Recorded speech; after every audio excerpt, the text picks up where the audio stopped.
Hello everyone, आपका हमारे YouTube channel teach in Hindi में स्वागत है। आज हम इस वीडियो में जानेंगे कि कैसे किसी काव्य या नाटक को पढ़ने से, सुनने से हमारे मन में एक आनंद की अनुभूति होती है और साथ ही प्रेम, शोक, घृणा, गुस्सा ऐसे भाव पैदा होते हैं। आखिर ये भाव क्या हैं, ये हमारे मन में किस तरह से उत्पन्न होते हैं, इसे हम जानेंगे। अगर आपने अभी तक हमारे चैनल टीच इन हिंदी को सब्सक्राइब नहीं किया है तो अभी तुरंत ही सब्सक्राइब जरूर कर लें। और अगर आपको हिंदी व्याकरण के अन्य वीडियो भी देखना है तो आपको डिस्क्रिप्शन बॉक्स के लिंक पर सारे वीडियो मिल जाएंगे। अब हम देखेंगे रस है क्या। तो रस क्या होता है? रस का शाब्दिक अर्थ है आनंद, मतलब खुशी। तो किसी काव्य को पढ़ने से या सुनने से हमें जिस आनंद की अनुभूति होती है उसे ही रस कहा जाता है। और रस को काव्य की आत्मा या प्राण तत्व माना गया है। और सबसे पहले जो रस को परिभाषित किए उसका श्रेय भरत मुनि को जाता है। ये आप याद रखेंगे, इनका नाम भरत मुनि। अब हम देखेंगे कि रस को दो भागों में बांटा गया है, जो है अंग और प्रकार। तो ये अंग और प्रकार क्या है? तो अंग किसे कहते हैं?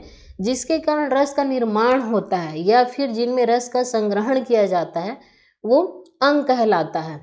और रस के प्रकार में वे सभी भाव आते हैं जो रस को सुनने के बाद उत्पन्न होते हैं। आपको मैं एक उदाहरण बताती हूँ, उससे आप समझ जाएंगे कि अंग और प्रकार क्या है। जैसे एक नायक है और एक नायिका है। नायक के मन में नायिका को देख के अगर प्रेम का भाव उत्पन्न होता है तो किसके मन में हो रहा है? नायक के मन में हो रहा है। मतलब जो प्रेम का भाव या जो रस है वो नायक के मन में संग्रहण हो रहा है, वो रस है ना। तो वहाँ पे नायक क्या होगा? अंग। और किसके कारण से हो रहा है रस उत्पन्न? नायिका के कारण। तो यहाँ पे नायक अंग होगा और नायिका जो है वो प्रकार होगी। तो इस तरह से इसे दो भागों में बांटा गया है। अब हम देखते हैं रस के अंग। रस के 4 अंग होते हैं: विभाव, अनुभाव, संचारी भाव और स्थायी भाव। तो अब हम जानेंगे कि विभाव क्या है। तो वे सभी तत्व, इसमें वस्तु, मनुष्य, स्थान सभी आ सकते हैं कि जो किसी भी मनुष्य के मन में रस को उत्पन्न करते हैं वे विभाव कहलाते हैं। मतलब किसी वस्तु को देख के या किसी मनुष्य या किसी स्थान को देख के वो किसी भी मनुष्य के मन में अगर रस पैदा कर दे, विभाव कहलाते हैं। और विभाव के 2 महत्वपूर्ण भाग होते हैं। कौन कौन से? आलंबन और उद्दीपन। अब हम ये जानेंगे कि आलंबन क्या है और उद्दीपन क्या है। तो आलंबन जो होता है वो जिसका आलंबन या सहारा पाकर स्थायी भाव जागृत होते हैं वो क्या कहलाता है? आलंबन। दूसरे शब्दों में हम ये कह सकते हैं कि किसी वस्तु या विषय पर आलंबित होकर, मतलब हमने अगर किसी वस्तु या फिर किसी विषय को पढ़ा और हमारे अंदर जो भाव उत्पन्न हुए तो वो क्या कहलाएंगे? आलंबन भाव कहलाएंगे। जैसे मैंने अभी बताया था एक नायक और नायिका। नायक यदि नायिका को देख के उसके मन में जो भाव उत्पन्न हो रहे हैं, प्रेम का भाव, तो क्या कहलाएगा? आलंबन विभाव। अब देखेंगे आलंबन विभाव के 2 पक्ष होते हैं, आश्रय और विषय। आप इसे आश्रय और विषय से ही अच्छे से समझ सकते हैं कि आखिर ये है क्या। तो आश्रय क्या चीज़ है? जिसके मन में भाव जगे वो आश्रय कहलाता है और जिसके कारण भाव जागृत होता है वो विषय। जैसे यहाँ पे एक उदाहरण है कि राम के मन में सीता को देखकर प्रेम का भाव उत्पन्न होता है, मतलब रति का भाव उत्पन्न होता है। तो राम के मन में उत्पन्न हो रहा है ये भाव, इसलिए राम यहाँ पे क्या होंगे? आश्रय। और किसके कारण हो रहा है? सीता के कारण। तो सीता यहाँ पे होंगी विषय। तो इस तरह से आप आश्रय और विषय को याद रख सकते हैं।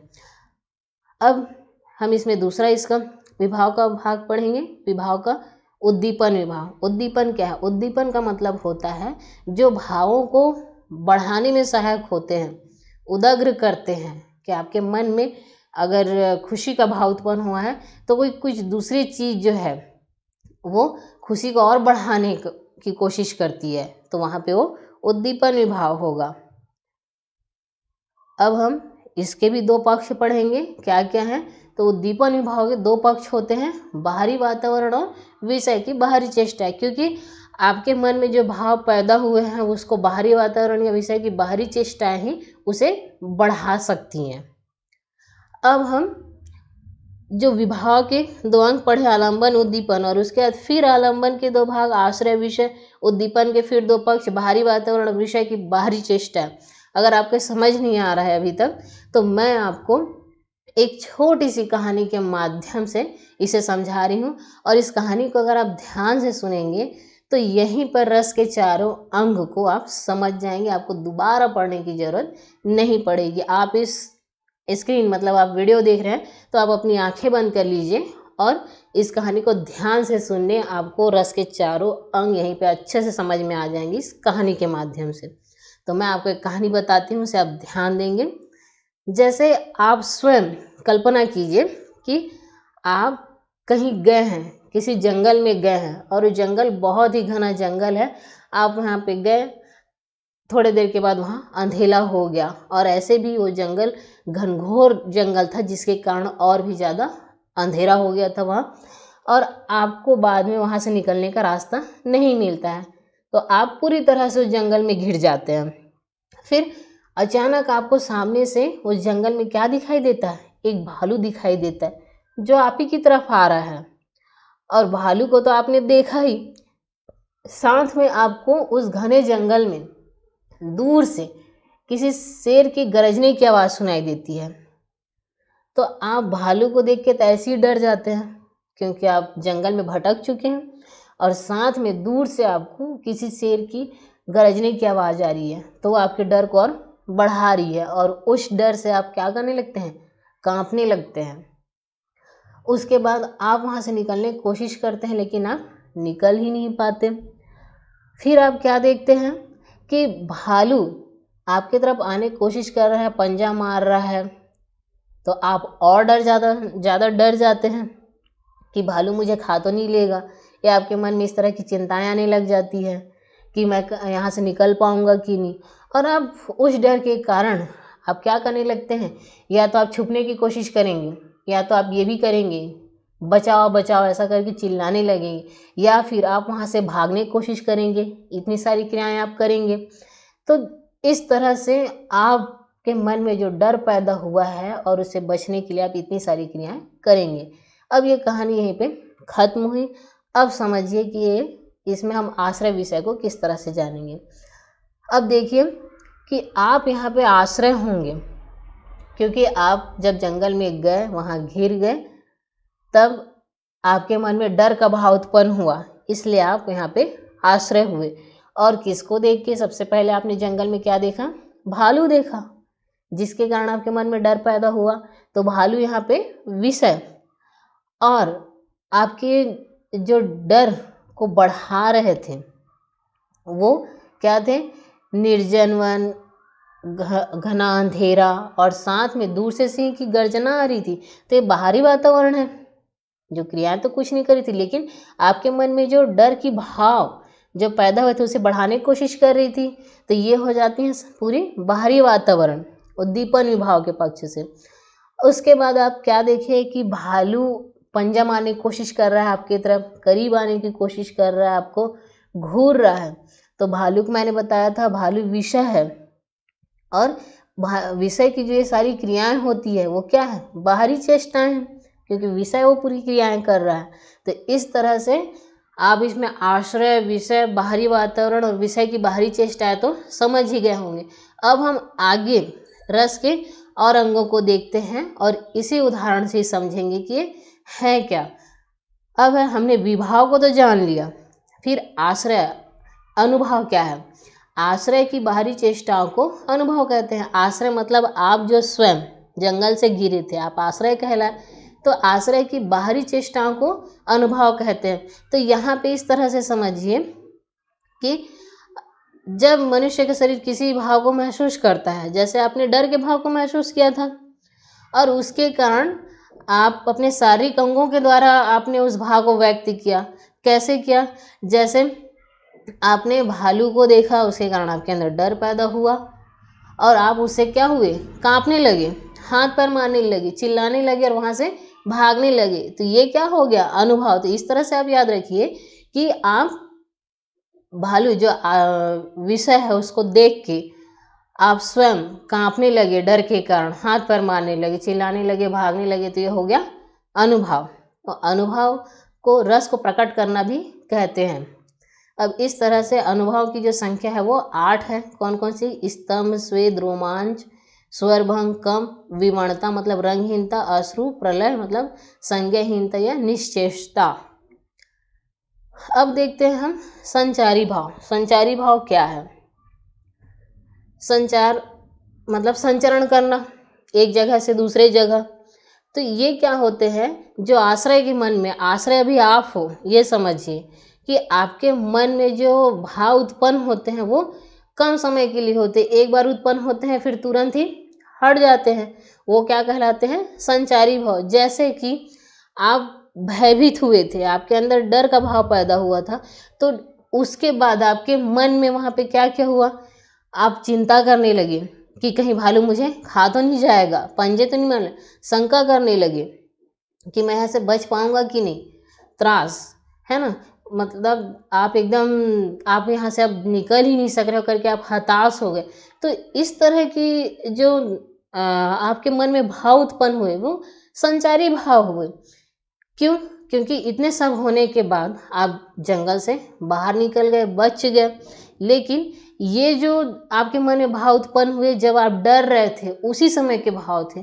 तो ऐसे भाव जो कभी भी एक साथ नहीं होते, कुछ समय के लिए आते हैं फिर वो नष्ट हो जाते हैं, तो ऐसे भाव क्या कहलाते हैं? संचारी भाव। इसलिए इसे क्या कहा गया है कि संचारी भाव जो होते हैं वो पानी के बुलबुलों के समान उठते और विलीन हो जाते हैं। जिस तरह से आपने देखा ना, पानी के बुलबुले बनते हैं उसके बाद तुरंत ही फूट जाते हैं, उसी तरह से संचारी भाव है जो कम समय के लिए हमारे मन में पैदा होते हैं फिर वो नष्ट हो जाते हैं। तो यहाँ तक तो आपको ये समझ ही आ गया होगा। अब हम देखते हैं कि संचारी भावों की कुल संख्या 33 है। जैसे हर्ष, विषाद, त्रास, लज्जा, तो ये भी आप जाने कि लज्जा बस थोड़े समय के लिए रहती है फिर हट जाती है। चिंता भी सिर्फ थोड़ी देर के लिए आती है, वो भी हट जाती है। शंका, तो इस तरह से आप ये पूरे 33 संचारी भावों की कुल संख्या को याद रखेंगे।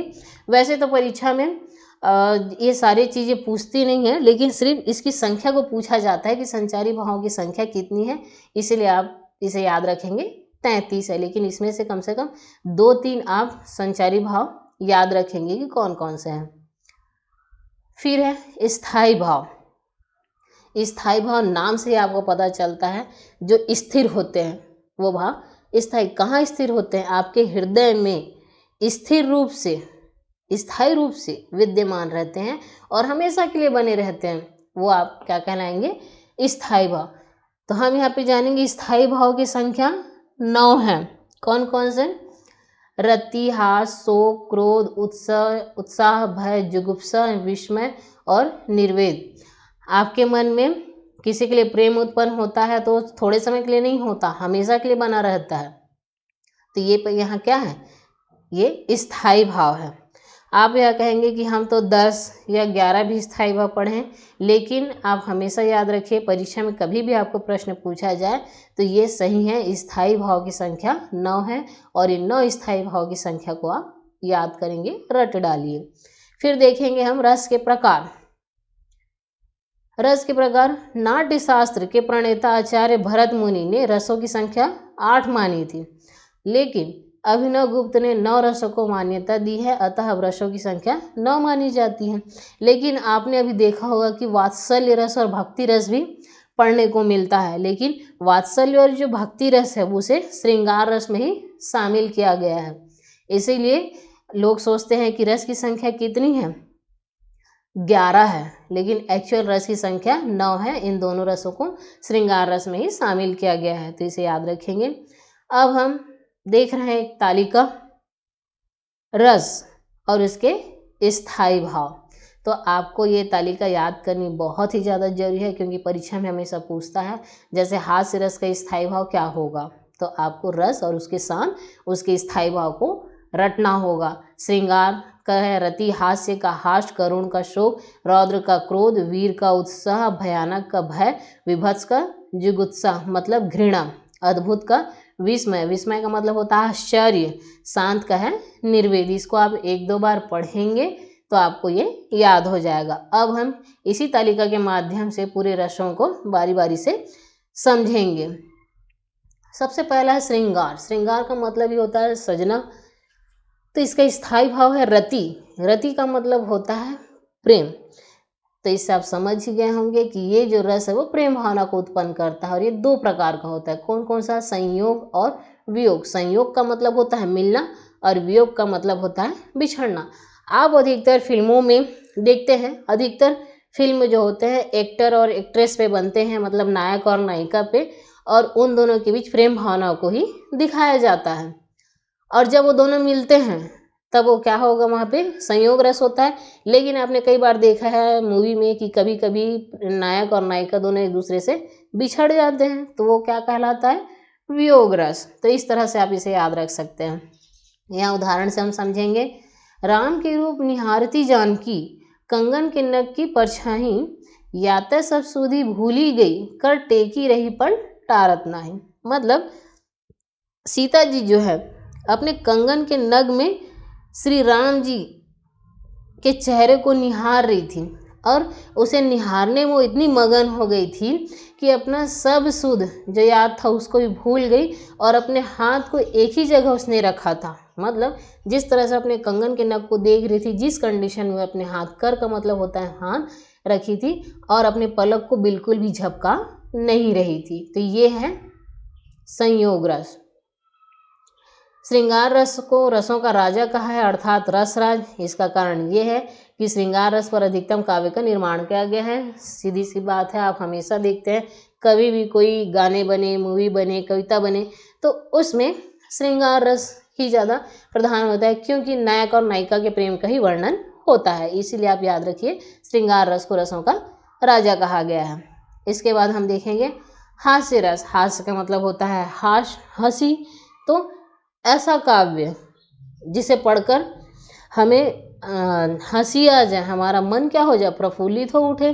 जैसे बुरे समय को देख कर गंजे तू क्यों रोए, किसी भी हालत में तेरा बाल न बाका होए। तो इसे देख के हमें हंसी आ रही है कि नहीं, कि बुरे समय का मतलब वो गंजा है ना। बुरे समय को देख कर गंजे तू क्यों रोए, किसी भी हालत में तेरा बाल न बाका होए।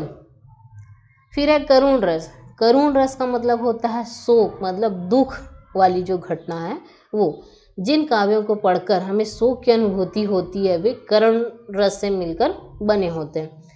प्रिय सुत वह मेरा प्राण प्यारा कहाँ है, इस दुख जल निधि डूबी का सहारा कहाँ है। तो इससे ये पता चल रहा है कि कोई अपने बच्चे को उसने खो दिया है या उसके बच्चे की मृत्यु हो गई है और रोते हुए कह रही है कि प्रिय सुत वह मेरा प्राण प्यारा कहाँ है, इस दुख जल निधि डूबी का सहारा कहाँ। मतलब मेरा जो सहारा है वो कहाँ है, वो रोते हुए कह रही है। फिर वीर रस। वीर रस का मतलब होता है इसका स्थायी व उत्साह। तो वीर रस आप देखे होंगे कि जब भी वीरता वाली कहानी या वीरता वाले गाने सुनते हैं तो सुनते ही आपके अंदर क्या हो जाती है, उत्तेजना, या उससे आपको प्रेरणा मिलती है और हमेशा प्रेरित होते हैं। जैसे सबसे सरल और आसान इसमें जो उदाहरण है वो है, सिंहासन हिल उठे राजवंशों ने, भ्रुकुटी तानी थी, बूढ़े भारत में आई फिर से नई जवानी थी, गुमी हुई आज़ादी की कीमत सबने पहचानी थी, दूर फिरंगी को करने की सबने मन में ठानी थी, चमक उठी सन 57 में वह तलवार पुरानी थी, बुंदेले हर बोलो के मुँह हमने सुनी कहानी थी, खूब लड़ी मर्दानी वह तो झांसी वाली रानी थी। तो इस कविता को सुन के ही हमारे अंदर उत्तेजना एवं प्रेरणा भाव उत्पन्न होते हैं। तो यही भाव क्या कहलाते हैं, उत्साह। वीर रस, वीर रस का स्थायी भाव है उत्साह। फिर है रौद्र रस। रौद्र का मतलब होता है गुस्सा, क्रोध। रौद्र का स्थायी भाव है क्रोध। श्री कृष्ण के सुन वचन अर्जुन क्रोध से जलने लगे, सब सील अपना भूलकर करतल युगल मलने लगे। जब अर्जुन श्री कृष्ण के वचनों को सुनते हैं तो वे क्रोध में जलने लग जाते हैं और उनके अंदर जो भी सहनशीलता ये सारा चीज़ थी उसको भूल कर वो युद्ध के लिए तैयार हो जाते हैं। ये महाभारत से लिया गया, इसमें पूरी क्रोध की भावना व्यक्त हुई है। फिर है भयानक। भयानक रस का स्थायी भाव होता है भय। मतलब किसी एक विशेष वस्तु के देख के या किसी चीज़ को देख के हम डर जाते हैं। जैसे एक ओर अजगर ही लखी, एक ओर मृगराय, विकल बटोही बीच ही परियो मूर्छा खाए। एक तरफ अजगर है और दूसरी तरफ शेर है या बाघ, और दोनों के बीच में जो इंसान खड़ा है वो दोनों को देख के डर रहा है क्योंकि बीच में है और वो मूर्छित हो जाता है डर के कारण। फिर है विभत्स। विभत्स का स्थायी भाव है जुगुप्सा, मतलब घृणा, कि ऐसी चीज़ें जिसको पढ़ते या देखते ही हमें घृणा उत्पन्न हो जाए। जैसे सिर पर बैठे हो काग, आँख दो हाथ निकारत, खींचत जीभी स्यार, अति आनंद उर्धारत, गिद्ध जांग को खोदी खोदी कै मांस उपारत, स्वान अंगूरिन काटी काटी कै खात विदारत। तो इससे ये पता चल रहा है कि कोई कुछ चीज़ मर गया है तो उसके सिर पर कौवा बैठा है, उसके दोनों आँख को खाते हुए, मतलब निकालते हुए खा रहा है, और वहीं पे सियार है अपना जीभ खींच रही है, वो भी आनंद से उसका मज़ा ले रही है। और गिद्ध जो है वो उसके जांग को खोद खोद कर मांस को निकाल रहा है, और कुत्ता जो है उसकी उंगलियों को काट काट के खा रहा है। तो इसको पूरे को पढ़ने से आपको सिर्फ और सिर्फ घृणा ही पैदा हो रहा है इस काव्य से।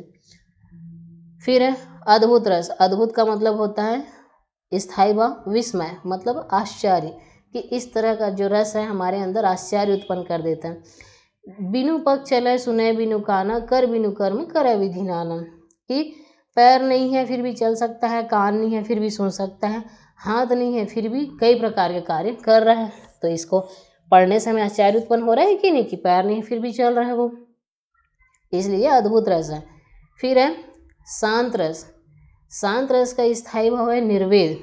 इसका अर्थ ये है कि इस रस से बने काव्य जो है वो मानसिक शांति को प्रदान करते हैं, हमें शांत प्रतीत होता है।